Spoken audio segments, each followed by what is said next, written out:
দেশের বিভিন্ন অঞ্চলে বাড়ছে হাম রোগীর সংখ্যা। রাজধানীর হাসপাতালগুলোতে প্রতিদিনই নতুন রোগী ভর্তি হচ্ছে, যাদের অধিকাংশই শিশু। হাম অতি সংক্রামক রোগ হওয়ায় খোলা হচ্ছে আলাদা ইউনিটও।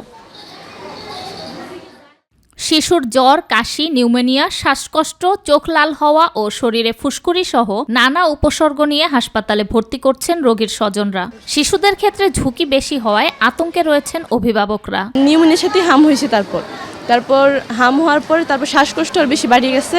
তারপর এখানে ডাক্তাররা বলতেছে যে ওইখানে হাই ডোজ দিছে, এর উপরে কোনো ওষুধ এখানে নাই, মানে ভালো চিকিৎসার জন্য ঢাকা নিয়ে আসতে বলছে। সিরিয়াস অবস্থা, পরে ডাক্তাররা ইমার্জেন্সি নিয়ে আর নল ঢোকালো, ট্রিটমেন্ট করতেছে। তারপরে আমরা অ্যান্টিবায়োটিক ওষুধ সাথে সাথে এনে দিলাম। মোটামুটি তখন একটু আশ্বাস পেলাম যে মেয়ে বাঁচবে। এখন আল্লাহর রহমতে মোটামুটি সুস্থ। একজনের মাধ্যমে সিট নিলাম, তারপর নেওয়ার পরে এখানে আসছি সোমবারে।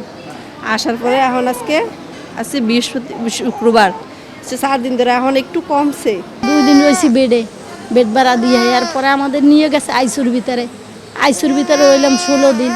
এরপর আজ 3 দিন এখানে কোনো সুযোগ সুবিধা পাই না। চিকিৎসকরা বলছেন হাম একটি অত্যন্ত সংক্রামক ভাইরাসজনিত রোগ। সময় মতো টিকা না নিলে এর ঝুঁকি বেড়ে যায় কয়েক গুণ। আমাদের এখানে ধীরে ধীরে হামের প্রাদুর্ভাব কিছুটা হলেও এখন নিয়ন্ত্রণে আসছে, কিন্তু এখন পর্যন্ত বাংলাদেশের সারা দেশের যে পরিস্থিতি তাতে কিন্তু এখনও শঙ্কামুক্ত নয়। বাবা মাদেরকে আমরা বলবো অতি সত্বর যাদের বয়স 6 মাস অতিক্রম করেছে, তাদের 5 বছর বয়স পর্যন্ত যে সমস্ত বাচ্চাদেরকে আগে হামের টিকা দেওয়া ছিল তাদেরকে অবশ্যই এই হামের একটা ডোজ, বুস্টার ডোজ হিসেবে দিয়ে নিতে।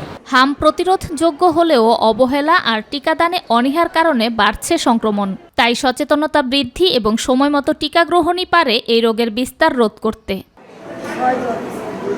শবনম অবনী, মাই টিভি, ঢাকা।